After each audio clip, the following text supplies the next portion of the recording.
Senhoras e senhores, muito bom dia. Chegamos ao último dia deste simpósio em comemoração aos 120 anos do Instituto Pasteur. Em nome da comissão organizadora e científica do simpósio, agradecemos a presença de todos os senhores. Para esta mesa técnica sobre saúde única, convidamos como mediadora a doutora Patrícia Lokoski Ramos, formada em Ciências Biológicas, mestrado e doutorado em Biotecnologia pela Universidade de São Paulo, pós-doutorado em Genômica Funcional e Bioinformática. É coordenadora da Coordenadoria de Fauna Silvestre da Secretaria de Meio Ambiente, Infraestrutura e Logística do Estado de São Paulo. Sólida experiência na área de pesquisa e desenvolvimento voltada para biotecnologia, biologia molecular e microbiologia. É docente no programa de pós-graduação em conservação da fauna na Universidade Federal de São Carlos e orientadora do programa de pós-graduação Interunidades em Biotecnologia da Universidade de São Paulo. É membro do Comitê de Assessoramento do Programa PIP da FAPESP.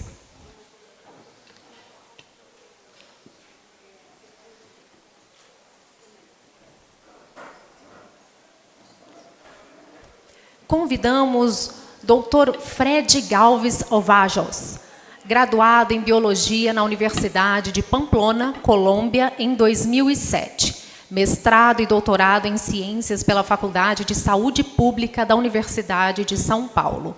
Atua nas seguintes linhas de pesquisa: epidemiologia de doenças infecciosas, ecologia aplicada à saúde pública e taxonomia de insetos vetores. É professor vinculado ao Departamento de Epidemiologia da Faculdade de Saúde Pública da USP de São Paulo.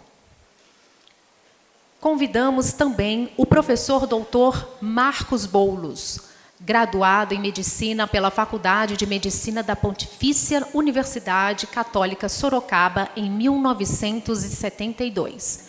Mestrado, doutorado e livre docência em doenças infecciosas e parasitárias pela Universidade de São Paulo. É assessor da Coordenadoria de Controle de Doenças da Secretaria de Estado de Saúde de São Paulo e professor sênior do Departamento de Moléstias Infecciosas e Parasitárias da Faculdade de Medicina da USP. A palavra está com a doutora Patrícia Lokoski Ramos. Bom dia a todos. Agradeço o convite para mediar essa mesa tão importante. Estou muito feliz em estar com os dois professores aqui, nesse importante evento do Instituto Pasteur. Eu vou passar a palavra aqui para o professor Fred, para iniciar a palestra com o título A Saúde Única na Compreensão da Ocorrência das Doenças Infecciosas, Oportunidades e Desafios para a Integração. Obrigado, Patrícia. Obrigado pela oportunidade de estar compartilhando com vocês nesse momento, nesse evento tão importante, principalmente num assunto que cada vez chama mais atenção, né? Eu não sei qual é melhor. Eles vão passando aqui. Bom, você me desculpa, porque eu acho que eu vou ficar aqui um pouco melhor. Podemos começar? Eu mesmo. Então, agradecendo a oportunidade, novamente, né, de estar com vocês hoje aqui, trazendo um tema, né, nessa mesa redonda proposta, sobre a saúde única, né? Um conceito que cada vez vem chamando mais atenção, considerando a necessidade da integração de diferentes áreas, principalmente em vista da emergência de novas doenças infecciosas que estão muito relacionadas às mudanças ambientais provocadas pelo homem e pelos diferentes aspectos ambientais que envolvem isso. Então, gostaria de começar essa fala, né, fazendo uma contextualização, né, em relação às mudanças que existem no tempo e como elas vêm de forma rápida afetando a nossa vida. E a gente às vezes nem percebe, né? Então a gente pensa, desde o ponto de vista tecnológico, vamos pensar 20 anos atrás, como era a nossa vida desde o ponto de vista tecnológico. E que impactos isso tem na nossa vida atual, né? Então a gente passa desde a época, né, de termos aqueles primeiros telefones, né, que era simplesmente para enviar uma mensagem. E o que implica isso na geração de informações, na geração de dados e como esses dados são usados? Então a gente foi evoluindo e rapidamente a gente está sendo levado, parece que atropelado, por uma tecnologia que cada vez a gente fica tentando correr atrás com as novidades tecnológicas que surgem, né? E que impactos isso tem também e como a gente se adapta a isso para que a gente tenha a melhor integração de dados na área da saúde também. Então são os desafios que nós temos de tendo informações, como integrarmos com essa tecnologia que cada vez avança mais, né? E talvez a gente esteja nessa fase aqui, né, de esquecer o celular e a gente talvez tenha que voltar correndo. Quem não passou por essa situação no seu dia a dia, né? E na saúde também as coisas mudam, né? Então, a gente não viu isso, né? Mas recentemente a gente passou pela necessidade de campanha de vacinação contra o vírus da Covid, né? Mas houve muita rejeição em relação ao tipo de vacina. Mas a gente pode pensar que não faz muito tempo a gente tinha essa situação, né, em campanha de vacinação, né? Agora, quem aceita hoje tomar uma vacina desse jeito? Possivelmente ninguém, né? Então, são evoluções que a gente precisa entender no tempo, as coisas vão mudando também. Tudo, a gente tem produto de mudanças da tecnologia, né? Outra mudança, essa é uma campanha contra os mosquitos, né? Então, ali as carrozinhas ali preparadas para fazer as atividades de controle, né, vetorial, e aqui também mudanças, né, no sentido de telar as casas em campanhas, né. A gente não viu isso, mas a gente está falando de 100 anos atrás, né. É muito tempo? Para nós na nossa escala, mas na escala de patógenos a gente volta um pouquinho, isso não é nada, né, é um microsegundo na escala da evolução dos patógenos, né. Outra, a gente pode tentar pensar em campanhas, né, de erradicação de vetores, né, como as pulgas em grandes epidemias, né? Então, a gente tem que pensar que essas evoluções da saúde, elas têm um impacto, né?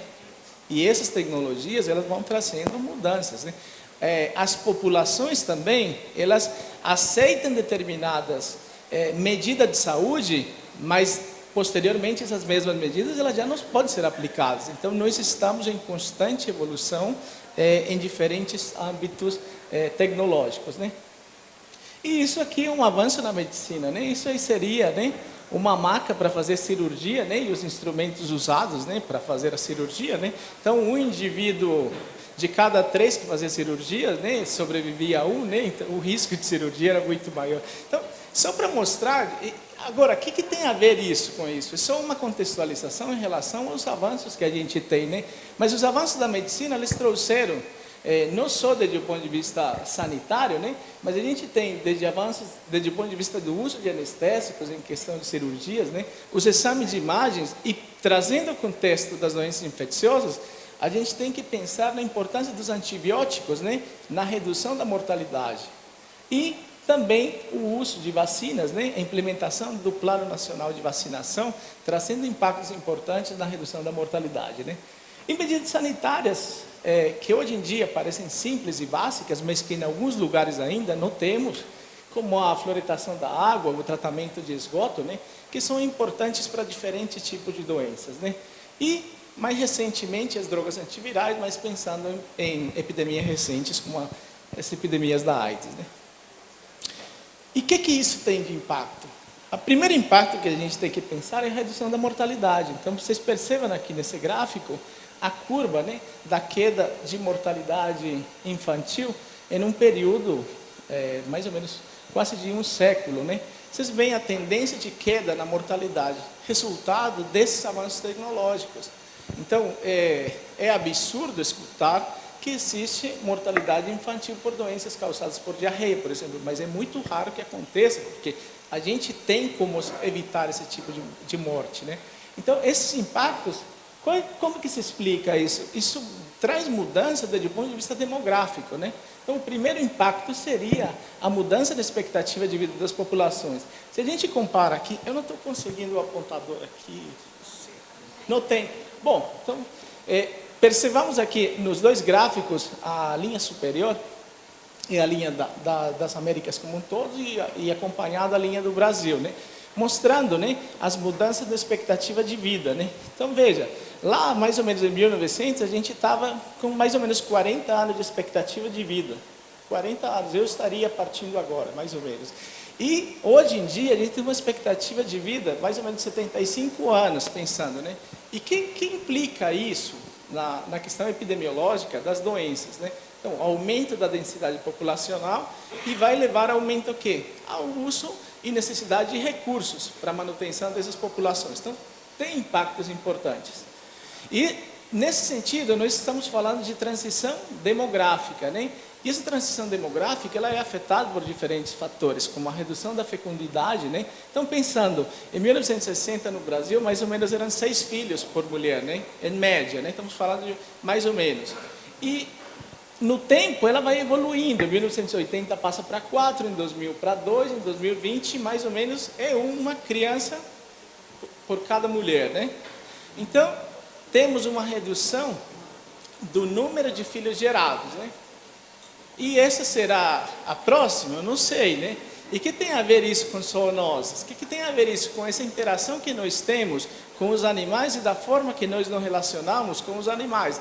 Ou como essa evolução da transição demográfica está levando? Ou pode ser diferente também, né? Talvez a gente tenha daqui a 20, 30 anos, a gente dá risada hoje, né? Mas pode ser que amanhã a gente já tenha outro tipo de relacionamento, que são discussões muito recentes em relação a como é nosso comportamento, ligando essa cultura social com a cultura também tecnológica, né? Então, essa transição demográfica, o que eu apresento nesse gráfico, são as curvas, né, de transição demográfica. E isso tem implicações na saúde, né? Então, na figura ali da esquerda para vocês, vocês vão ver uma pirâmide etária mostrando como era essa base dessa pirâmide, onde os mais jovens estão sustentando essa pirâmide, né? Então, temos uma população mais jovem, né? Mas ela vem mudando, né? Vocês veem que ela está tendo uma transição, onde nós estamos ficando com uma população mais envelhecida. E isso traz mudanças também nesse contexto demográfico. Então, a pirâmide mais ou menos estaria hoje assim, como estão nessa figura mais à direita, né? Poucos jovens e mais pessoas mais idosas. Isso tem implicações na saúde, tem implicações no serviço de saúde, tem implicações em como os recursos podem ser alocados para tratar doenças, por exemplo, crônicas, né, que são mais demandadas por essa população mais envelhecida, entre outras questões relacionadas à saúde. E aí a gente tem mudanças que determinaram também essa transição demográfica. Além das mudanças sanitárias, a gente deve considerar a urbanização e a industrialização, né, que isso leva a um aumento da renda também da população, e uma expansão da educação também. Então, acesso à educação. Agora, levar que essa educação seja transferida a mudanças culturais, isso é onde a gente precisa avançar também de mudanças culturais no sentido da saúde, né? Então, ali, quadros comparativos do que era paulista, né, no último século, e o que isso implica num adensamento populacional diferente, um rearranjo diferente da população, em uma condição que leva a que, às vezes, se expanda áreas que pode colocar essas populações em risco a novos patógenos, né? Então, ali a gente tem os elementos básicos, né? Esses avanços na tecnologia de saúde, eles levam aqui, como a gente coloca nesse gráfico, a queda de mortalidade por febre tifoide, né? E por doenças, principalmente a redução da mortalidade está muito relacionado à redução da mortalidade infantil por doenças, por diarreia, né? Causada por diferentes tipos de patógenos relacionados ao saneamento básico, né? Então, qual era a perspectiva? Considerando que nós temos a implementação de programas de vacinação, redução da mortalidade infantil e temos avanços sanitários e urbanização, a perspectiva era que com isso levasse a erradicação de doenças infecciosas. Então, nós teríamos um panorama Isso pensando desde o ponto de vista sanitário, né? Então, com essa queda da mortalidade infantil, houve um aumento mais de causas externas, por violência, por doença, ou por doenças crônicas, que foram os que ganharam também mais espaço. Só que surge um problema, né? As famosas doenças emergentes ou reemergentes, porque ali nós temos que fazer um paralelo com a evolução dos patógenos no tempo, né? Os patógenos também respondem a uma pressão evolutiva, os quais são expostos por diferentes tipos de atividades. Então, ali dentro desse contexto, ali na imagem da esquerda, vocês veem um gráfico. Eu gosto desse gráfico, ele mostra mais ou menos o tempo geológico, na relação do espaço e do tempo. O que nós somos atualmente? Ali na parte superior da imagem é nosso tempo, ali é o que a gente vive atualmente, a nossa organização, o que nós entendemos pelo espaço, nosso espaço físico. Mas nós somos parte de uma história evolutiva, onde aqueles patógenos que nos afetam, eles têm um tempo evolutivo muito maior do que o nosso. Então, eles estão ali evoluindo a diferentes taxas, com diferentes formas de pressão evolutiva, e eles respondem a essas mudanças que nós também temos. Então, nós temos resistência a antibióticos, nós temos resistência a diferentes tipos de vírus, nós temos diferentes formas de rearranjo evolutivo desses patógenos, que fazem com que isso se torne desafios, que são a reemergência de doenças que pareciam controladas, ou a emergência de novos patógenos, que naturalmente já existiam, mas pelo nosso contato com ambientes naturais, onde a gente não tinha contato, terminam dando um transbordamento e chegando a impactar as populações humanas. Então, o ser humano está ali no meio desse conceito ali, né? E ele não está sozinho nesse âmbito da saúde, né? Ele está rodeado de uma fauna, de uma flora, de um espaço geográfico, e esses patógenos circulam por todos esses ambientes. Então, essa relação é o que nos deve levar a pensar nesse conceito, né? O que é uma doença emergente ou reemergente? Então, são doenças, né, ou que são de identificação recente na população, ou aquelas que já eram conhecidas, mas que elas têm uma intensificação no seu ciclo de transmissão, mediados pelas nossas mudanças. Então, ampliam sua distribuição geográfica. Exemplo recente, nós temos vários, né? O exemplo que todo mundo vai lembrar é o da Covid. Mas quais são os patógenos emergentes recentes? A gente tem uma grande variedade de patógenos. Ebola, que não chegou aqui, mas ele é um patógeno emergente que teve o risco e teve uma preocupação global dele se expandir a outras localidades. Atualmente o vírus Nipah, que está chamando bastante atenção. Nós temos a epidemia da AIDS, que não é de agora, mas é um problema que é atual, mas foi um vírus emergente também.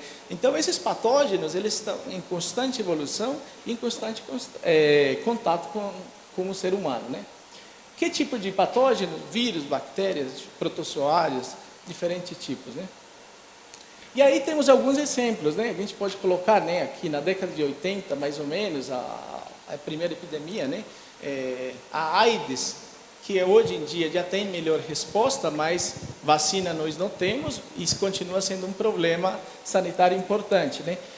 Se a gente pensa a nível local, a introdução do vírus da dengue, né, da mesma década antes, entre 80 e 90, e agora a gente com epidemias recentes, né, desse tipo de arboviroses. Posteriormente, aparece o SARS. O SARS, mas é o Covid? Não, era o primeiro SARS que foi descrito como uma epidemia mais localizada, também na China, né? Mas foi a primeira descrição. E, posteriormente, o MERS, em 2009, que é um primo, mais ou menos, do SARS também, mas que também teve um risco de expansão global, de ser uma pandemia, mas ficou mais restrito ali na região do Oriente Médio também. Epidemias por vírus, né, como H1N1 em 2009, e depois Ebola em 2014, né? Epizotia da febre amarela, vocês devem lembrar, mais recentemente aqui, já trazendo um exemplo mais local, né, para o estado de São Paulo e para o Brasil, né? E mais recentemente a Covid, né? Agora, quais são os outros? Depois veio o Monkeypox também, que gerou um alerta, e a influenza aviária, que também continua sendo um alerta, considerando a possibilidade de ter o transbordamento desse vírus aviário para o humano, né? Que isso já gera, quando a gente tem uma doença de transmissão respiratória, é muito mais problemático considerando a dificuldade de controle e a velocidade com qual ela se transmite, né? Enfim, temos vários outros elementos e vão surgir, né? Isso são alguns, né? A gente tem outros vírus, como o vírus Marburg, o vírus Nipah, que também são importantes. Muito bem, se a gente pensava então nesse contexto, a gente pensa que num primeiro momento, pelas causas de morte em 2000, muitas dessas causas houve queda importante, né, de algumas doenças, principalmente infecciosas, né? Vocês veem aqui, nessas linhas verdes, né, a queda principalmente de perda por mortes de crianças prematuras, né? E queda em caso de tuberculose, né? E aumento de outras doenças crônicas, né? Como algum tipo de câncer ou a diabetes também, que aumenta, né, sua incidência nas populações. Se a gente passa depois com a emergência de um patógeno, quando parece que as doenças infecciosas param de ter essa importância tão grande, aparece um novo patógeno que bagunça tudo aquilo, né? Então, se a gente passa a ver as causas de mortalidade aqui em 2011, né, veja, a linha superior basicamente doenças crônicas, e depois vem a Covid, né, tomando conta como talvez uma das principais causas de morte durante a epidemia, né. Aqui, depois do seu controle com a vacina, ela volta novamente e reduz, né, essa importância, e novamente as crônicas vêm tomando esse papel. Agora, qual a importância disso? Que a doença infecciosa, ela pode até ter um controle, ela é difícil, mas o problema é que ela causa um impacto muito rápido. Então, a mortalidade que é causada, por exemplo, pela Covid, ou por qualquer patógeno que tenha alta letalidade, é de forma muito rápida, enquanto que as doenças crônicas, elas têm uma evolução mais lenta, né? Muito bem. Então, quais seriam as determinantes principais para a emergência desses patógenos, né? Basicamente, a gente tem fatores demográficos e comportamentais, porque mudanças no nosso configuração de consumo de bens também. Quanto nós demandamos de consumo e quanto isso implica na exploração de novos ambientes para obter esses recursos que nós usamos também. A mobilidade internacional e o comércio, ele é um fator importante. Uma doença respiratória que acontece do outro lado do continente, no dia seguinte já pode estar aqui. Por quê? Porque o deslocamento que nós temos é muito rápido, é acelerado, né? Os avanços da tecnologia e na indústria, eles causam impacto, né? Se a gente pensa na indústria agrícola, qual o impacto de ter grandes maquinários e monocultivos dentro de uma mesma área? Qual é o impacto disso na diversidade, né? Adaptação de patógenos, considerando essa mesma associação do ser humano, e o colapso de medidas ou deficiência da infraestrutura de saúde pública, né? O que significa essa deficiência? Perda de recursos humanos, desestruturação de alguns programas que pareciam, às vezes, já não parecem tão importantes. Talvez esse seja um dos grandes problemas, né? Se a gente passa já a pensar um pouco no ambiente, como é que isso se encaixa dentro do conceito de saúde única? O Pawlowski traz esse conceito inicial, né, da importância da fragmentação da paisagem, ou da epidemiologia da paisagem, que seria essa relação que causa a linealidade dos focos de transmissão. Então, colocar pessoas em contato com reservatórios em ambientes naturais onde ocorrem os patógenos, isso já causa um determinado risco. E esse risco pode ser localizado ou ele pode se ampliar de acordo ao mecanismo de transmissão do patógeno e as características da população. Então, Pawlowski já começa a falar um pouco aqui eu estou fazendo já um gancho no que é a saúde única. Então, a saúde única, ela começa a ser um conceito mais recente, mas dentro da epidemiologia já se fala de ecoepidemiologia, epidemiologia da paisagem, da necessidade da compreensão dos elementos de transmissão dentro desses conceitos. Então, parece uma novidade? É uma novidade do ponto de vista de alguns conceitos, mas não na base fundamental do que isso significa na epidemiologia. Então, a fragmentação da paisagem, a gente pode pensar diferentes formas de fragmentar essa paisagem. Atualmente, a gente escuta muito sobre ações de mineração, né? Mineração ilegal que causa um impacto, se a gente percebe aqui nessa imagem, né, qual é o impacto de pessoas suscetíveis expostas a um local onde acontecem patógenos silvestres, reservatórios silvestres, vetores silvestres, e pessoas que entram sem nenhum tipo de condição sanitária nesses locais e causam um impacto. Isso aumenta a probabilidade que exista essa interação entre esses elementos, né? Outra forma é o avanço da fronteira agrícola, né? Então, é muito característico, se fala muito na região amazônica, né? Considerando a fragmentação dessa fronteira, considerando o estabelecimento de produções de gado, outro tipo de produções agrícolas, quem já conhece, que já vivenciou, sabe que mais ou menos começa com essa primeira instalação, derrubado da mata, depois soltar gado ali, que vai fazer um remanejamento daquele terreno, e vai se dando esse avanço, né? É uma das formas, né? Então, se dá mais ou menos uma transição. Inicialmente, você tem na mata, esses autores colocam aqui, né, atividades extrativistas que são comumente realizadas para extração, por exemplo, de látex, para extração de castanha, de outros tipos de bens de consumo que são gerados por esses ecossistemas, né? Mas depois, posteriormente, começam as queimadas, né, para ganhar espaço nesses territórios para a implementação posterior de gado, né? Agora, qual é o impacto que tem isso aí? Se a gente pensa, né, a gente fala muito do impacto do desmatamento na região amazônica, mas o bioma do Cerrado é um dos biomas mais afetados nos últimos anos, principalmente pela agricultura. E quanto é que a gente está conversando sobre isso também? Tem um papel importante no PIB nacional, a agricultura? Ele tem. É importante desde o ponto de vista financeiro, sim, mas qual o impacto também que isso pode ter desde o ponto de vista do meio ambiente? Então, aqui nós vemos uma imagem, né, com o maquinário agrícola. Então, qual é o rápido, a velocidade com a qual esses avanços podem ser produzidos. E aqui na área mais azul, mais clarinha, ali no bioma do Cerrado, são as áreas de plantação de soja. São áreas de monocultura, são áreas onde você tem uma fragmentação dessa paisagem e basicamente deslocamento de populações silvestres ou isolamento delas. Construção de estradas, isso é muito comum nos famosos ramais lá na região amazônica, né? E é muito característico. Que impacto tem isso ali? Na medida que se abre um ramal, os assentamentos rurais eles crescem rapidamente. Então, as populações suscetíveis entram novamente em contato com esse tipo de ambiente.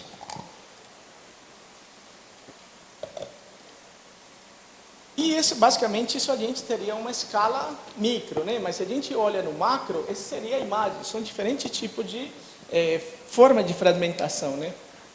Tem algumas características que é o chamado fragmentação em forma de espinho de peixe, que seria essa primeira imagem na esquerda, na parte superior, né?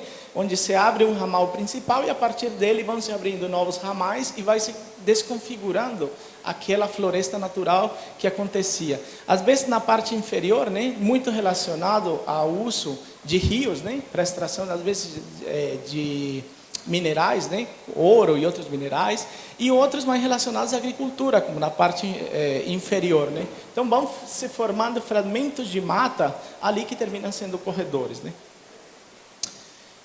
Outra seria a construção de represas. Aqui aquele mapa mostra onde que estão localizadas represas na América do Sul. Vocês veem, a construção de represas é enorme. Por quê? Porque nós cada vez temos mais consumo de energia elétrica, né? Então, essa necessidade de produção, quais são os impactos, né? O Adriano ele coloca sempre, né, a questão do avanço da febre maculosa, das capivaras, né? E aqui é outro exemplo mostrando a questão dos mosquitos, né?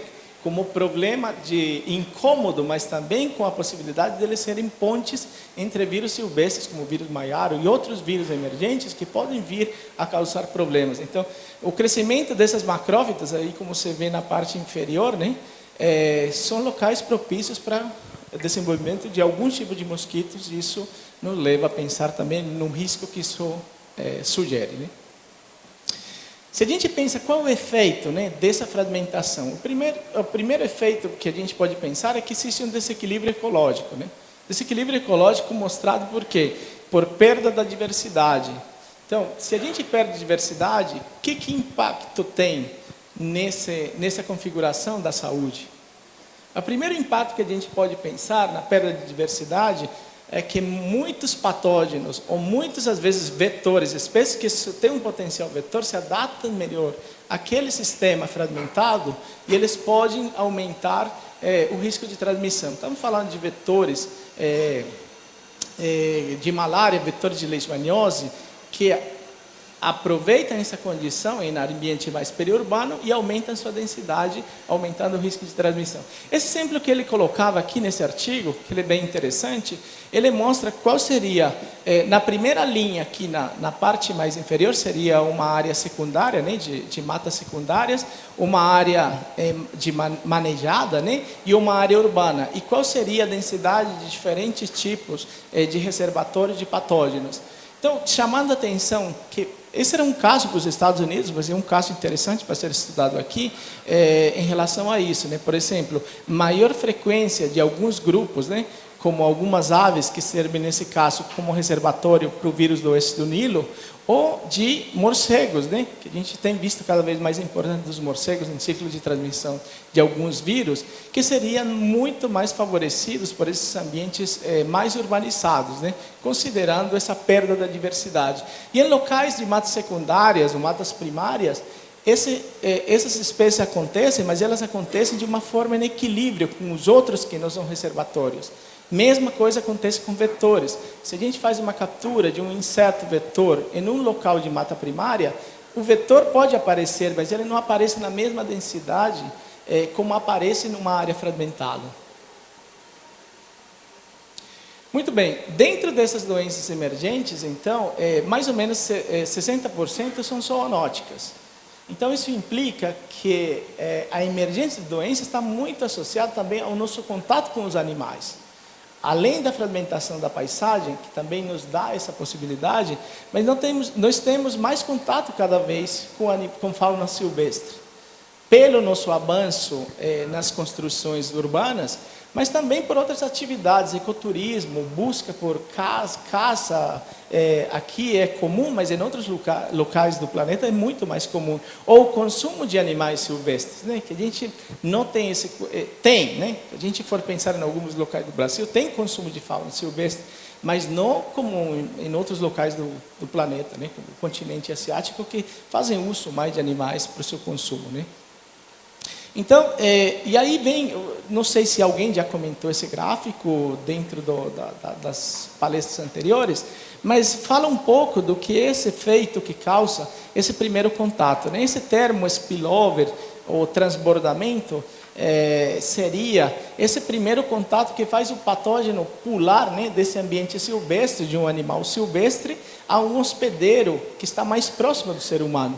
Então, inicialmente você vê, no lado mais esquerdo, patógenos que acontecem, ou que ocorrem em fauna silvestre, totalmente silvestre, e que se mantém em condição natural nesse ambiente.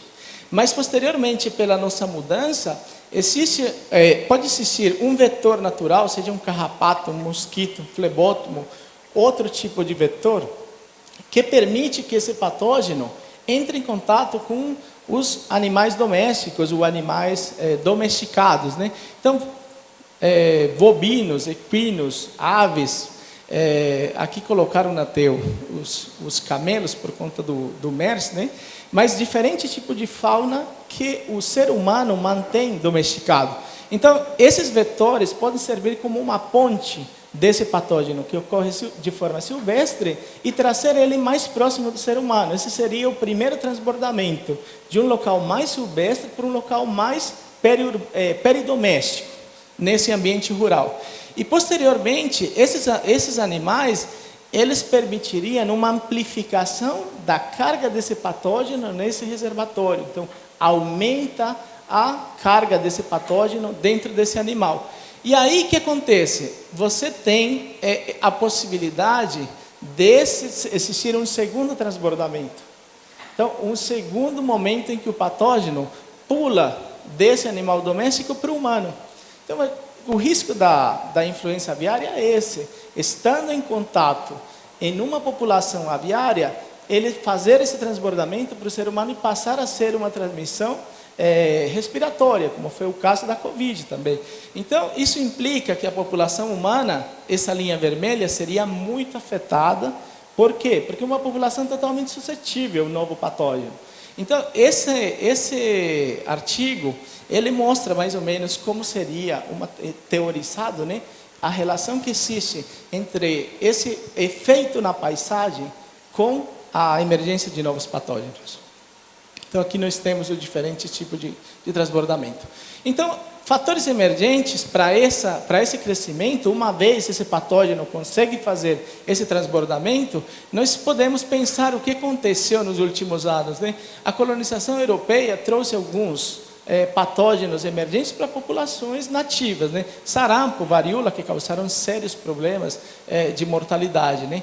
Comércio e guerras, né? A gente tem que colocar o exemplo da peste, né? Que era usado também, né? Como uma forma de guerra biológica, né? Aumentando a sua ocorrência aqui na região do Mediterrâneo, né? E depois o transporte de escravos, né? Trazendo alguns problemas, como o caso da malária, a leishmaniose visceral, que deve ter sido introduzida nesse período, né? E agora a gente pensa já no transporte aéreo, né? Que a gente comentou, né? Então, vírus respiratórios, SARS-CoV e outros vírus que podem ser introduzidos. Então, se a gente pensa nos efeitos da globalização, nesse consumo, considerando a nossa transição demográfica, a gente tem que pensar na globalização, né? Qual o aumento do consumo de bens? Ali na parte da esquerda, a gente tem o consumo de bens, o quanto a gente precisa consumir, cada vez demandando mais recursos, e quanto também é o transporte aéreo, né? Então, e ali, levando de novo aquela emergência de doenças, né? São vários tipos de emergências, mas está muito relacionado também à nossa evolução rápida pelo consumo e pelas nossas mudanças de consumo também, que são muito diferentes, né? Isso aqui é o mapa comparando, né? O que seria 1933, né? O uso de voos, né? Como que a gente se movimenta de forma aérea, né? Então, quem que conseguia fazer uma viagem em 1930, 1940? Pouquíssimas pessoas. Mas hoje em dia, essa é a interligação global que a gente tem. Então, vamos pensar no que significa ter um paciente onde esse patógeno consegue fazer o transbordamento, consegue transmitir esse vírus de pessoa para pessoa e quão rápido se espalha. Então, são questões importantes para avaliar a relação que existe no conceito também de saúde única. E aí, o que se pensa, então, em relação à saúde única, né, considerando todos os fatores que estão associados à sua ocorrência, é esse conceito central de saúde única, né? Pensar no humano, no ambiente e nos animais, mas já não de forma isolada, né? Quais são os fatores que afetam os humanos? Basicamente, mobilidade, transporte, nosso crescimento populacional, nosso sistema de saúde também, deficientes em grande parte do planeta, que o problema não é a gente pode ter elementos para um rápido diagnóstico, mas onde estão esses centros de diagnóstico? Em locais onde os patógenos não emergem. Se a gente pensa em vigilância genômica, os países desenvolvidos são os que estão mais avançados em vigilância genômica, mas os patógenos não emergem lá. Então, quando chega lá, já o problema existe. Então, essas são as coisas que a gente precisa pensar e como precisa ser fortalecido também um aspecto como a vigilância genômica, né? Os animais, a gente também tem a demanda por consumo de carne, de produtos de animais, né? Outras formas do nosso contato também com os animais, né? Através dos pets, entre outros, né?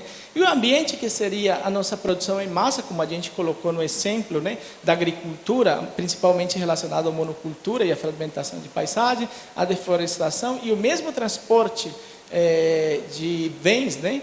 Que são produzidos de um local para outro. Então, qual é esse conceito de saúde única? De que tanto se fala de saúde única, né?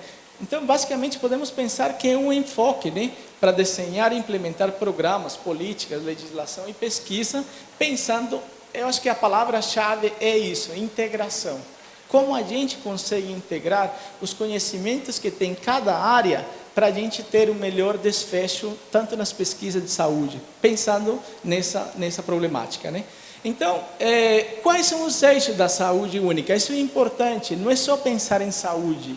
A saúde única, ela pensa de forma segurança alimentar, É um eixo importantíssimo que pouco se comenta. A gente às vezes fica pensando que só é a parte zoonótica ou a parte animal. Não, mas segurança alimentar está dentro do conceito da saúde única. O controle de zoonoses, né, nós temos vários elementos importantes ali, eu não vou repetir os exemplos. E o outro problema importante, talvez a gente tenha que pensar para frente, é a resistência a antibióticos. Cada vez são mais frequentes, mas o consumo de antibióticos, a gente tem um problema bastante controlado em alguns países de uso de antibióticos em humanos. Mas o uso de antibióticos em animais de produção, a gente não tem nenhum tipo de avanço também. E é onde muito se usa o antibiótico. Então, os eventos de resistência, como é que a gente está exposto a isso? Então, é uma coisa importantíssima e cada vez chama mais atenção. Então, se a gente pensa numa resposta a epidemias, quais seriam as áreas chaves, né, para uma resposta multidisciplinar? Governabilidade e infraestrutura. Estamos falando de gestão política, de como os gestores políticos têm que entender os problemas de tal forma que entendam o que a gente precisa também. O engajamento e a comunicação, talvez nosso maior problema a nível de pesquisa, às vezes, e de serviços, é a comunicação. Nós somos muito fracos em comunicação, a gente tem que reconhecer. Porque comunicar não é dizer, comunicar é fazer com que a gente se entenda. Então, precisamos avançar nesse engajamento. Considerar as ciências sociais também, porque sendo um problema, principalmente desde o lado demográfico, nós precisamos pensar em medidas de saúde pública que também tenham aderência da população. Porque às vezes nossa medida pode ser útil, mas a população não segue aquela medida, né? Uso de tecnologias emergentes, né? A gente tem genômica, metagenômica, big data, ou ciência de dados, né? Questões de geografia humana que são importantes, né? A pesquisa, a gente não precisa nem falar que isso é uma necessidade, né, da humanidade, e a saúde única considerando esses conceitos. Então, são elementos chaves que a gente deve considerar para poder pensar numa resposta rápida. Veja, uma resposta a uma epidemia, ela requer muita coisa. Então, se a gente coloca aqui, eu coloco esse exemplo mais ou menos, né, do que seria essa resposta, voltando àquele exemplo do transbordamento. Por exemplo, se você tiver nesse primeiro elemento, elementos preditivos, se a gente colocar um exemplo como o da febre amarela, uma epizootia, ele pode ser um evento preditor. Ou a ocorrência de mosquitos infectados, detecção de mosquitos infectados com o vírus amarílico, ele pode ser um fator preditor. Depois se apresentam as epizootias em primatas, né? Mas não em humanos, né? Então isso levou, como foi visto aqui, a rápida implementação de programa de vacinação, né? Se a gente tem um programa adequado, rapidamente se aumenta a cobertura vacinal, faz com que aquela curva lá, lembram que era vermelha, que essa parte que era bem alta, ela possa ser reduzida, evitando o desfecho pior, né, que é a mortalidade ou a incapacidade dos indivíduos. Então, a rápida resposta que se gera com ações de controles, ele leva a que se tenha muitos benefícios, tanto na fauna quanto benefícios, principalmente pensando na saúde humana. Então, a gestão de um programa, pensando em saúde pública, isso é muito teórico, o professor Boulos vai falar um pouco melhor do que isso é na prática, né? A gestão do programa de saúde pública envolve veterinários, laboratórios de referência, universidades, biólogos, agentes de controle de zoonoses, a educação, que a gente também precisa trazer ela mais de perto da gente, porque se a gente modifica algumas coisas através da educação, principalmente de crianças, né, e adolescentes, a gente possa ter produtos um pouco mais para frente. E pensar na atenção básica, na formação também de alerta temprana da atenção básica, considerando um diagnóstico precoce, às vezes, né, que evitaria um desfecho pior. Então, os desafios da saúde única, né, a nível local, a gente pode pensar, é a integração dos programas. Porque todos os programas estão juntos, mas eles estão integrados. Nós temos programas vetoriais, mas todos estão integrados? Ou cada um trabalha por si? Como a gente pode integrá-los? Recursos humanos limitados, e cada vez mais limitados, né? Eu acho que não preciso colocar o exemplo, né? Mas cada vez tendo uma limitação mais no número de pessoas alocadas para a vigilância, né? E falta de gestão política. Falta, sim, no sentido de promover a necessidade de ações de vigilância e o fortalecimento dessas ações também. A nível nacional, se a gente amplia um pouquinho mais o problema, é falta de sistema de informação que permita a integração dos programas, já pensando numa vigilância, num diagnóstico precoce, porque um problema que eu tenho em São Paulo hoje, ele pode rapidamente se expandir para outro local, né? Então, como é que esses programas estão integrados? E a vulnerabilidade programática. O que é a vulnerabilidade programática? É o fato de termos programas. O programa existe, mas ele não tem infraestrutura, ou ele não tem recurso humano. Então, embora o programa existe, ele continua sendo um programa deficiente em várias ações, né? E a nível global, se a gente pensa na vigilância genômica, o maior problema é a tecnologia, que ela não tem uma distribuição equitativa a nível planetário, né? Então, a gente tem o Reino Unido com milhões de sequenciamentos no vírus da Covid, mas países muito pobres, sem nenhum tipo de possibilidade de fazer essa atividade. Nós temos também falta de recurso humano treinado para vigilância genômica. Então, quanto é que a gente tem de formação em bioinformática ou em pessoas treinadas em biologia molecular para fazer essa atividade também? E eu acho que um grande desafio vai ser o compartilhamento de dados. Porque existem questões legais, existem questões éticas, existem questões relacionadas a interesses comerciais também. Então, desde o começo da epidemia do SARS-CoV, a gente viu que existia uma coisa, a gente declara emergência, não declara emergência. Por quê? Porque isso tem um impacto financeiro. Então, são coisas que são desafios a nível global, se a gente pensa na emergência a nível global de patógenos, né? A gente pode pensar diferentes tipos de problemas, é só uma provocação de alguns dos desafios, não são todos, né? É só um eixo para pensar. Oportunidades, temos sim, Big Data, ciência de dados, tecnologia. Nós temos pessoas formadas dentro do serviço, preparados, equipes formadas para fazer atividade, ou precisamos avançar nesse aspecto? E os programas que nós vamos usar para compartilhar esses dados são públicos? Esses dados, como eles vão ser disponibilizados? E já indo para a parte final, né, então, entendendo que a gente pode ter um analista de dados epidemiológico muito bom, mas esses dados, ali essa curva de dados, ele é fundamentado por quem? Por quem gera o dado. Quem está gerando aquele dado? Existe qualidade naquele dado gerado? Porque pegar os dados e rodar a análise é uma coisa. Agora, chegar a ter um dado de qualidade é o desafio.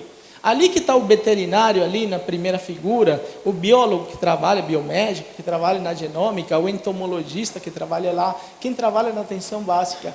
Essa é a questão, o desafio é gerarmos dados de qualidade. E para isso nós precisamos criar uma cultura de geração de dados de qualidade também e integrá-los, que não sejam dados vistos de um ponto de vista. Então temos vários, né? Aprimoramento da velocidade de compartilhamento de dados. Não importa compartilhar os dados se ele veio 3 anos depois da epidemia. Então a gente precisa ser rápido na resposta. O treinamento permanente de agentes envolvidos. Isso implica treinar também o gestor.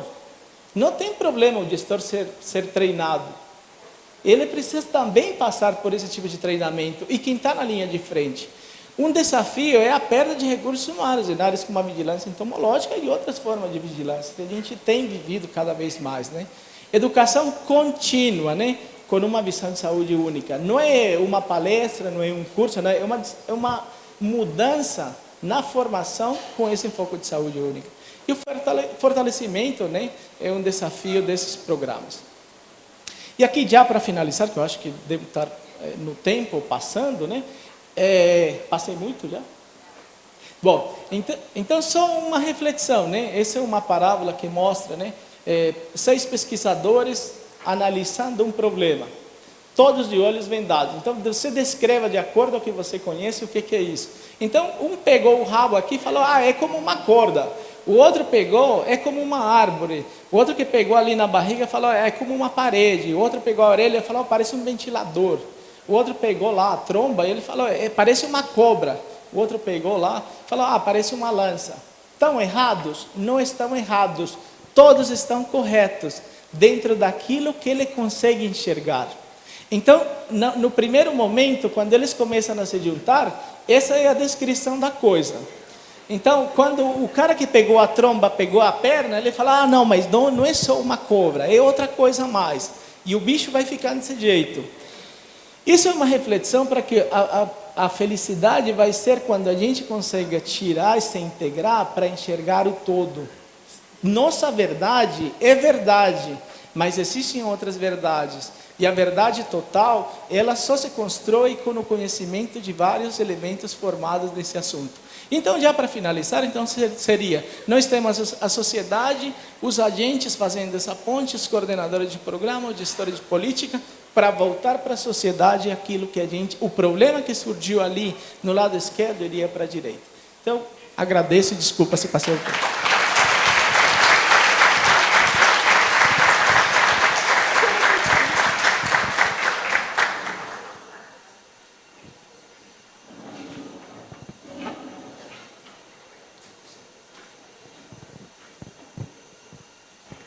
Obrigada, Fred. Parabéns pela apresentação.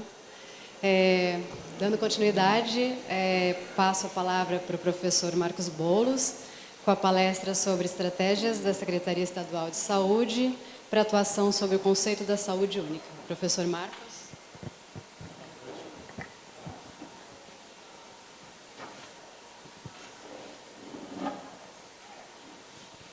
Bem, muito bom dia. Obrigado, Fred, pela apresentação. Por que eu estou falando aqui? Geralmente o médico não tem que se meter nessas coisas, né? Porque quando a gente fala em saúde, a medicina fala em doença, não fala em saúde. Eu brinco muito quando a gente fala lá, o quarteirão da saúde é o HC. Não é saúde, é o quarteirão da doença, né? Então, quando começa a falar, como que nós vamos falar em saúde única? Qual é o profissional que trabalha com saúde única? É difícil, porque o agrônomo pode ser um advogado, pode ser um biólogo, um veterinário, um enfermeiro e até um médico. Porque você não tem, em todos os cursos de graduação que existem, não tem uma formação específica que possa trabalhar a saúde como um todo. Principalmente após essas pandemias que nos assustam e que nos mostram exatamente o que pode e o que não pode ser feito. Bem, aqui a saúde única, olha, aqui nós temos 60% das doenças conhecidas em seres humanos são zoonoses. Ela vem de animais. Os últimos 30 anos, 75% das doenças infecciosas em humanos foram zoonóticas. É necessário, então, que nós pensamos e trabalhamos com esse sentido. Animais, mais seres humanos, mais meio ambiente, é a saúde única. Isso tem sido dito há não tanto tempo assim, mas se a gente tivesse prestado atenção e trabalhado com esse aspecto, provavelmente nós não teríamos situações tão ruins como nós tivemos agora. No transcorrer dessa última pandemia, houveram várias reflexões. E esse aqui foi uma força-tarefa que foi discutir pandemias, para discutir, até tem aí embaixo um brasileiro que participou, que foi coordenado pelo grupo da preventiva da Harvard, para discutir quais são os problemas que acontecem e como nós podemos trabalhar isso de uma maneira adequada. Então, a constatação é que o transbordamento de possíveis patógenos pandêmicos é um resultado da atividade pecuária, da caça e comércio de animais silvestres, da mudança do uso da terra, em particular da destruição das florestas tropicais, da expansão de terras agrícolas, especialmente próximas a assentamentos humanos, e da urbanização rápida e não planejada. A mudança climática também está reduzindo os habitats e empurrando os animais terrestres e marinhos para novos lugares, criando oportunidades para os patógenos atingirem novos hospedeiros. O homem vai tentando assumir tudo dentro da Terra, com um número de habitantes enorme, e vai tirando os outros seres vivos para uma situação que começa a ficar. E, no fim, uma constatação do coordenador desse grupo, que ele põe uma reflexão. Já gastamos mais de 6 trilhões de dólares no controle da Covid-19, o que pode vir a ser o maior gasto da história em soluções paliativas. Tudo que foi feito é paliativo. E não importa quanto gastemos em vacinas, elas nunca poderão nos inocular totalmente contra futuras pandemias. Devemos tomar medidas preventivas contra o início de novas pandemias, detendo o transbordamento de doenças de animais para humanos. Quando fizermos, também poderemos ajudar a estabilizar o clima do planeta, revitalizar a biosfera, ambos essenciais para a nossa saúde e bem-estar econômico. Essa reflexão mostra muito claro todo o caminho que nós trilhamos e que foi feito de maneira inadequada para evitar essas doenças, né? Então, como é que o Ministério da Saúde conceitua a saúde única? Uma abordagem global, multissetorial, transdisciplinar, transcultural, integrada e unificadora. Visa equilibrar e otimizar sustentavelmente a saúde de pessoas, animais e ecossistemas, reconhecendo a interdependência de saúde humana, animal, vegetal e ambiental.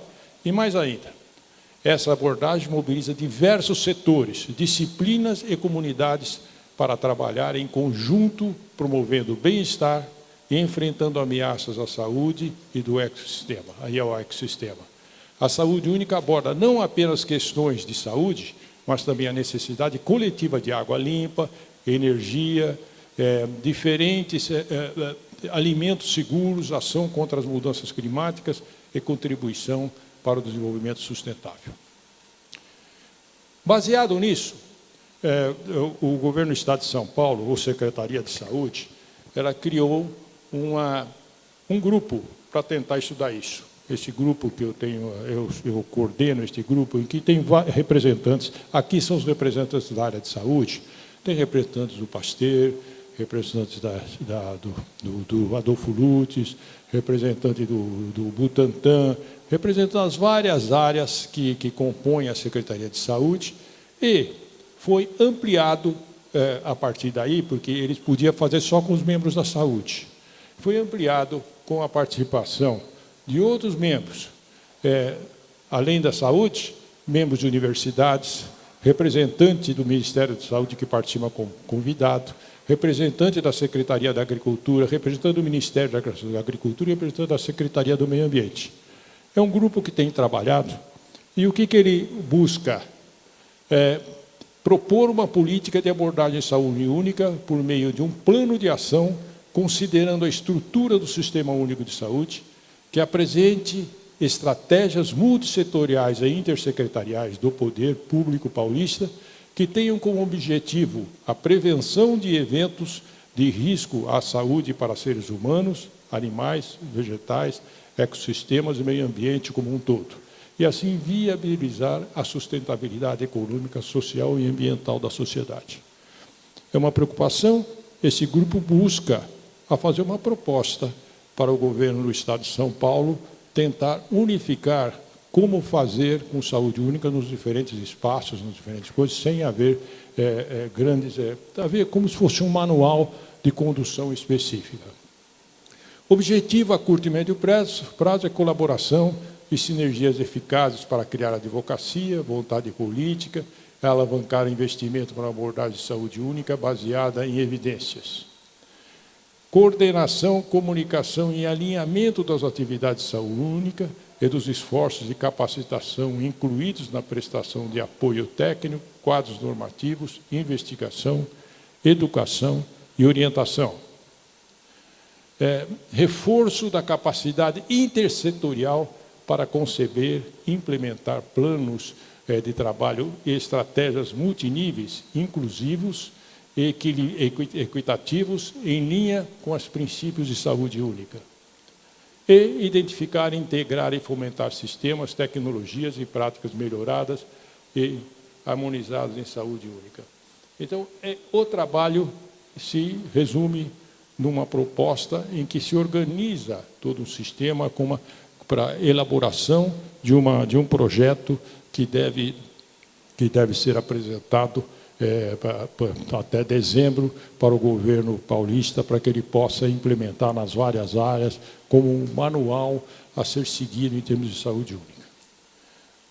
Atribuições: identificar atores que devem compor a rede multidisciplinar, elaborar plano de ação com prioridades específicas de promoção e estratégias de saúde única, propor uma rede colaborativa de intercâmbio de amostras biológicas, propor uma rede colaborativa de fluxo de informações, manter espaços dialógicos e permanente de discussão entre os atores que compõem o grupo, propor linha de pesquisas específicas sobre o tema e, fundamentalmente, se baseia num projeto que eles chamam o famoso guarda-chuva de saúde única, que foi elaborado pelo grupo sueco, em que você faz uma linha em que você pega todos os componentes que estão relacionados à vigilância dentro em termos de saúde, tanto animal como na parte humana, e fazem uma contribuição para buscar respostas para prevenir novas doenças. No fundo, a minha apresentação aqui foi só a apresentação de dizer como o governo paulista está tentando buscar trabalhar em cima desse projeto e, obviamente, vamos conversar sobre isso a seguir. Essa é a minha apresentação. Muito obrigado pela sua atenção.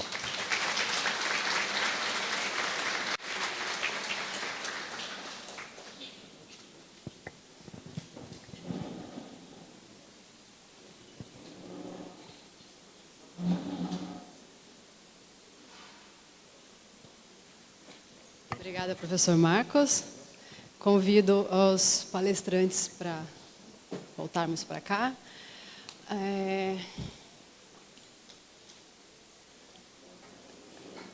Gostaria de saber se temos perguntas. Cadê a Ellen? Quantas perguntas não chegam? Comentar com o Fred que no tempo em que eu trabalhei no Zoológico de São Paulo, as coisas que a gente mais encontrava eram a resistência a antibiótico nos animais silvestres. A gente fazia o tratamento nos animais e o que mais a gente tinha era resistência a antibiótico justamente nos silvestres. E era uma grande preocupação que a gente tinha, era justamente toda a questão, porque tinha os tratadores que trabalhavam com esses animais e o risco que a gente tinha de preocupação até dessa interação com o indivíduo, o meio ambiente, né? Então, a gente vê como a fauna silvestre ela se comporta completamente diferente do que a gente vê todos os dias no humano. Então, como a gente tem que cuidar do meio ambiente, fauna silvestre, humano, então tudo isso é muito, muito complexo, né? A gente vê como é a questão, quando a gente fala de fauna doméstica, fauna de produção, e a fauna silvestre ela é completamente distinta, a gente conhece muito pouco, né? Então, essa questão da saúde única ela é muito séria e a gente precisa trabalhar bastante de perto isso e entender muito bem. A gente tem pergunta? Tá bom. Bom, a gente tem aqui uma pergunta do chat, da Valéria Champriguer, pode ser. Ela não fala para quem é a pergunta, então a gente vai usar a pergunta para vocês dois. Quais as ações vocês sugerem como medidas de políticas públicas para a melhoria da saúde única? Vou passar para o senhor, professor. Quais ações vocês sugerem como medidas de políticas públicas para a melhoria da saúde única? Bem, é o que nós estamos tentando buscar dentro do grupo, de saber como que a gente pode, de uma certa maneira, nós sabemos que tem que ter intervenções em todas as áreas, né? Claramente, a área de educação tem uma prioridade enorme para você não só capacitar, mas você orientar, e com divulgação. O Fred contou e falou exatamente os nossos problemas que nós temos de divulgação para chegar na comunidade. A gente não chega em quase ninguém especificamente, né? Eu até comento, a SUSEM sempre fazia um levantamento entomológico e falava o que tinha que fazer para matar os Aedes, para evitar o dengue, né? Todo ano. E saía uma divulgação na imprensa televisiva. Eu lembro que saiu no Jornal Nacional, até botaram em novela, e todo ano os mosquitos estavam nos mesmos lugares, né? Então, ou seja, dentro das casas, 80%. Ou seja, o impacto nosso para tentar modificar ou pelo menos sugerir alterações comportamentais são muito difíceis. Num programa novo de saúde como esse, teria que ser entre os profissionais, porque tem como, se a gente quer colocar no Sistema Único de Saúde, nós temos que tentar orientar os profissionais para ter uma abordagem diferente. Porque a abordagem que nós temos, na maior parte das vezes, é relacionada a doenças. A gente fala muito pouco em termos de como fazer, como você vai ter um alimento mais saudável, água limpa, como você pode prevenir contatos. Mas eu acho que a estratégia vai ser de trabalho de formiguinha, trabalhando com capacitação, qualificação e tentando divulgar de uma maneira mais intensa entre todos os atores da saúde. Eu acho que o professor Boulos colocou um exemplo importante desse começo, né, desse avanço, mostrando essa gestão política, a estruturação, pelo menos de uma política que venha a ter efeito, não vai ser imediato, né, são ações que vão ter efeito a longo prazo, né. Mas esse é o início, né, a estruturação de política. Quando o professor comentava sobre o Plano Paulista, eu pensava que outros estados do estado do Brasil, eles têm esses comitês formados ou já estruturados, né? Então, São Paulo sempre está na frente dessas novidades. Mas nós temos estados onde realmente existe risco de emergência de patógenos, principalmente localizado na região norte do país, considerando a riqueza biológica que tem esses locais, e como é que se tem essa estruturação política também. Então, nós temos que pensar nessa estruturação a nível nacional também, dessas políticas, através de políticas locais, né? Então, é importante pensar e ver esse avanço, né? No estado de São Paulo, no município de São Paulo, a gente tem alguns programas, né, já como agentes de saúde ambiental, os PAVs, né, que são origem de um projeto internacional, mas que já tem esse agente olhando para esse lado também associado à saúde única, né? Porque eles trabalham a parte de segurança alimentar através das hortas, também fazendo uma gestão de informação para a comunidade de diferentes ações que são realizadas em doenças de prevenção, né, e doenças infecciosas, né? Então, essa integração entre esse meio ambiente e o que faz a vigilância em saúde vai ser importante, mas através de políticas como a que o professor colocou aqui. Obrigada. Aqui tem mais uma pergunta do chat, que é para o Fred. Seria interessante uma revisão no sistema GAL e investimento no Ministério da Saúde na formação de profissionais de bioinformática e comunicadores? Esse é o ponto que a gente mais tenta reforçar, né, nas nossas conversas, é a formação contínua. Mas a estruturação do programa, já pensando num programa integrado que reúna todas as informações, e o mais é difícil, mas o mais rápido possível a ter algo parecido a uma informação em tempo real, é o que faz com que se faça uma ação imediata, né? Porque o compartilhamento de dados, como eu falei, ele existe. Muitos dados já são compartilhados. A questão é quando eles são compartilhados. Então, é essa velocidade nesse compartilhamento que a gente precisa aprimorar. E aprimorar também sentarmos para discutir a qualidade dos dados. A gente sabe que às vezes tem dado que precisa ser aprimorado, mas se a gente não reconhece a falha, onde está a falha no dado, a gente nunca vai melhorar. Então temos que começar ali, ver com qualidade de dados e velocidade nesse aprimoramento do compartilhamento. Obrigada, Fred. Para o professor Marcos Boulos, o governo secretarias tem a intenção de adicionar na grade educacional infantil a matéria de zoonoses nas escolas? A pergunta é do Cristiano Venâncio. se o governo ou secretarias têm a intenção de adicionar na grade educacional infantil a matéria sobre zoonoses nas escolas? Não tenho a mínima noção. Mas, de qualquer jeito, o nosso projeto é encaminhar para o governo sugestões de aprimoramento claramente e manter o diálogo e saber aonde a gente pode reforçar mais. Obviamente, um comitê, uma comissão, ela não vai estar com tudo pronto, né? E ainda mais um tema desse tão abrangente e tão pouco trabalhado em cima. Eu só queria já aproveitar e destacar que um programa de saúde única que funciona há muito tempo, é o do Pasteur para Raiva, né?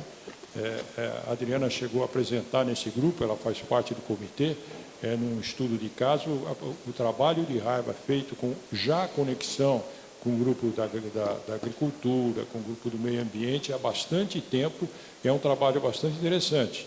E uma coisa que destaca, que mostra o caminho que a gente tem que seguir, por exemplo, todas as amostras que chegam no Pasteur para Raiva, 30% dão positivo. E os outros 70% não são avaliados, às vezes até porque nós não temos a tecnologia para avaliar tudo.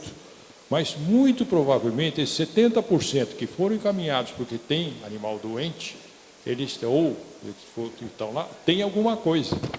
E esses micro-organismos que nós ainda não estamos, se a gente quer partir, a princípio, evitar o transbordamento e melhorar o trabalho para o futuro, evitando doenças, novas pandemias, nós vamos ter que avaliar tudo isso. Então, setores de microbiologia integrados, organizados, com tecnologia avançada, como foi colocada, a gente vai precisar imaginar isso aqui. O trabalho é muito bom, mas nós precisamos ter mais estrutura para chegar. Ter, de repente, uma conectividade entre outros laboratórios, entre as outras secretarias, né? Isso é super importante. Obviamente, a gente começa com o público, mas a gente tem que introduzir os privados também, sim, porque, frequentemente, a tecnologia de ponta, às vezes, não estão nos públicos, né, por falta de recursos, frequentemente. Mas nós vamos ter que arrumar recursos para fazer isso também, né? E aqui uma pergunta para vocês dois, é como a Secretaria Estadual de Saúde vem planejando atender o eixo de educação e comunicação para a saúde única? A pergunta é da Lúcia Henriques, pesquisadora do Instituto Pasteur. Bem, eu começo porque foi a minha apresentação dentro do programa. Nós estamos fazendo a proposta, nós estamos organizando como fazer isso aqui. Até saindo um pouco, a gente fica pensando que profissionais são responsáveis para que a gente possa trabalhar com saúde única. O Fred estava contando que ele vai começar uma pós-graduação em saúde única, e eu tenho a impressão que a pós-graduação que você vai propor aceita todos os graduados em qualquer área, né? Porque a gente fala em saúde, mas a área de direito, a área de outros que não tem, a agricultura, que não tem a ver com saúde humana, provavelmente tem que entrar. A gente acha que tem, no meu entender, nós temos que fortalecer nas universidades e institutos, de um modo geral, formar profissionais de saúde única. Eles podem ter um pré-requisito, ter graduação em outros lugares, ou mesmo, talvez, começar novos cursos pensando como trabalhar vigilância como base. Então, abrir, talvez, novos cursos na proposta para o MEC, abrir cursos de graduação em que você visualize diferente do que é feito em doenças, porque a gente cria cursos com doença, exatamente com todo o que tem que fazer, como você analisa, mas em doença, e nunca para a prevenção das doenças, que ela vem com uma parte muito menos destacada nos cursos profissionalizantes, de um modo geral. A gente vai ter que mudar um pouquinho essa abordagem, a gente quer chegar ali. Tem impressão. Como o professor coloca, é importante começar a estruturar cursos de formação específicos, né? Seja através de uma disciplina da pós-graduação, tem programas como o programa de mestrado do CCD, né?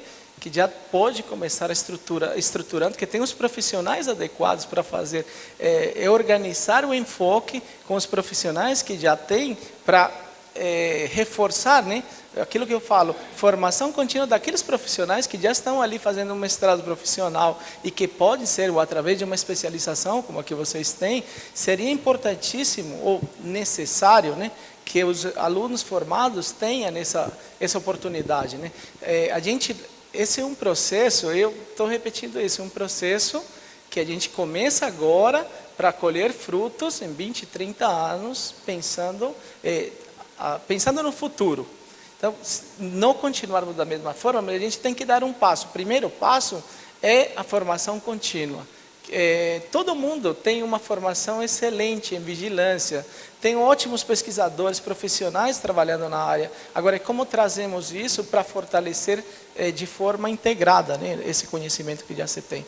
Então, pode ser através de uma disciplina. Eu acho que vão vir cursos de pós-graduação pensando nessa formação. A gente pensa no veterinário, né, a gente pensa no biólogo, no médico, biomédico. E como é que fica a questão? Todas as coisas que a gente trabalha têm determinantes que passam pelo planejamento, pela infraestrutura. E essas pessoas que trabalham no planejamento, na gestão e na infraestrutura, onde eles estão? A gente está conversando, está integrando eles, porque senão a gente vai ficar discutindo soluções com pessoas que trabalham no serviço, mas não com aqueles que tomam decisões que às vezes afetam de forma transversal aquilo que a gente faz também. Nós temos, dentro da Secretaria de Meio Ambiente, Infraestrutura e Logística, há 10 anos a gente está com um programa de pós-graduação, mestrado profissional em conservação de fauna silvestre. E nesse programa a gente tem veterinários, biólogos, mas também tem os gestores públicos, tem advogados, tem polícia militar e ambiental. Então é legal porque a gente também consegue pensar em gestão pública, saúde única. Então acaba embarcando todas esses profissionais. E isso é bacana porque a gente consegue trabalhar com todas essas áreas, inclusive a parte de zoonoses, obviamente. Então é legal que de repente a gente consegue trabalhar com essas áreas e de repente a gente consegue integrar esses vários setores. É uma coisa que de repente a gente pode conversar junto também, é bem bacana, né? Bom, acho que a gente está com tempo ainda. Temos tempo, Ana? Tem? Alguém quer fazer alguma pergunta? Tem mais gente? Quem é? Você está com o papel?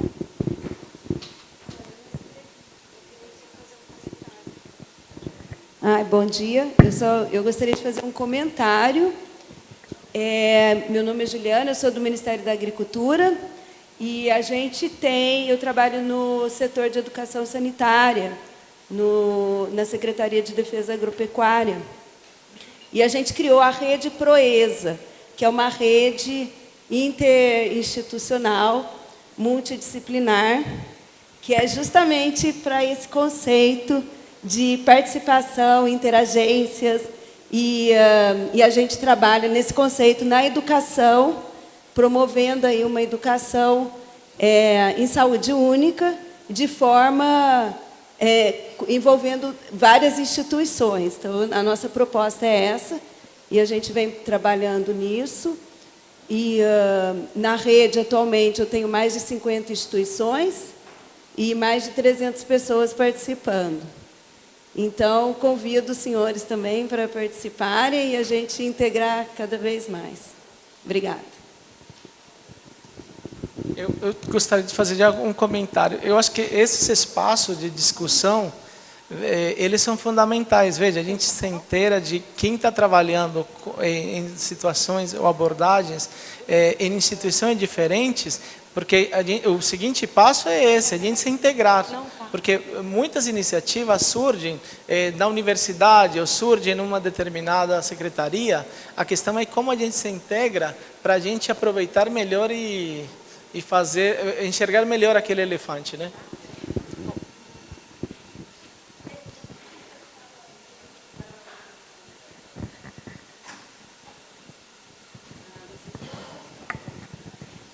Bom dia. Eu só queria complementar o que ela falou. Eu faço parte da rede e que iniciou esse trabalho já de uma comissão de educação sanitária aqui em São Paulo há mais de 10 anos.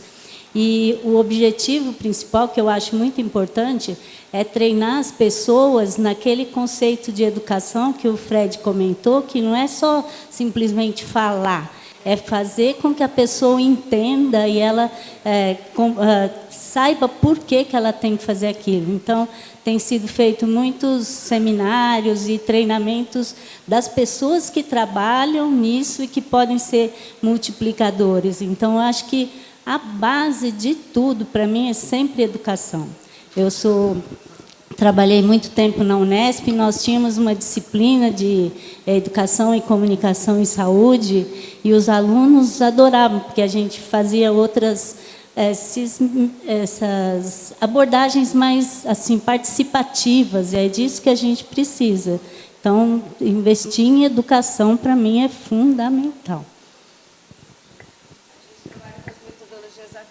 A gente tem proposto um trabalho usando as metodologias ativas, então metodologias participativas, porque a gente entende que para falar com a comunidade, e a gente faz as caravanas de educação, que tem um caráter multi-institucional e multidisciplinar, e a gente vai para o norte, a gente vai lá para a fronteira com a Colômbia, com o Peru, e a população lá é muito carente, e a comunicação é super importante, e a gente entende que não é fazendo palestra que a gente vai atingir os nossos objetivos. A gente vai atingir com o diálogo, usando as metodologias participativas, e é só assim que a gente vai conseguir gerar consciência crítica. A gente busca essa consciência crítica.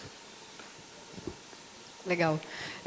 Tem uma pergunta aqui do chat para vocês dois. O que sugerem como políticas públicas voltadas para a educação? Óvulos poderiam ser mortos por agroquímicos? Como conectar todas essas questões sem perder conhecimento?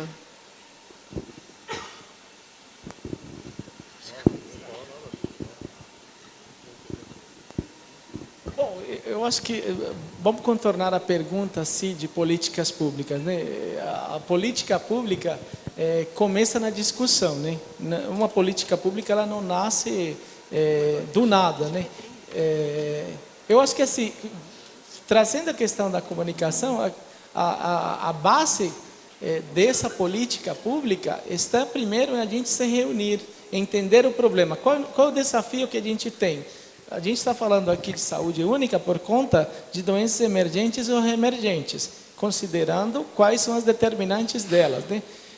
Agora, isso vai virar uma política pública no sentido de que a gente primeiro tenha um reconhecimento que isso é um problema e que não é uma realidade, né? Então, se a gente tem essa consciência da problemática, a gente pode avançar em busca de soluções. Isso passa pela integração. Agora, só retomando um pouco a questão da comunicação, esse é um elemento essencial, onde nós muitas vezes falhamos, né? Quem que me escuta? Quem que está falando comigo? Ou eu estou falando com quem? Se eu estou falando de saúde única, como profissional de saúde, como ONG, é uma coisa. Agora, aquele agente que está lá na frente, ele vai falar na linguagem daquele que escuta também, né? Então, tecnicismos devem ser evitados, enfim. Mas essa comunicação com a comunidade é importante para ele se apropriar. Isso vai ser suficiente para que ele tenha uma mudança na cultura? Não. É o investimento no tempo, é a insistência, porque nós mesmos somos naturalmente reativos a mudanças. Isso é um reconhecimento que a gente tem que fazer. Qualquer mudança que seja decidida num hábito que a gente tem, a gente é reativo. Não, eu não vou fazer. Então, a gente tem que entender de que isso existe também, quando a gente fala com a comunidade de algum problema de mudança em questões de saúde. Bom, a próxima pergunta eu vou ter que ler com muita calma, porque eu estou sem óculos e a letra é bem pequenininha, tá? No conceito de formação continuada, como necessidade de preparação preventiva de eventuais pandemias, já temos fatores tecnológicos presentes, porém as questões básicas como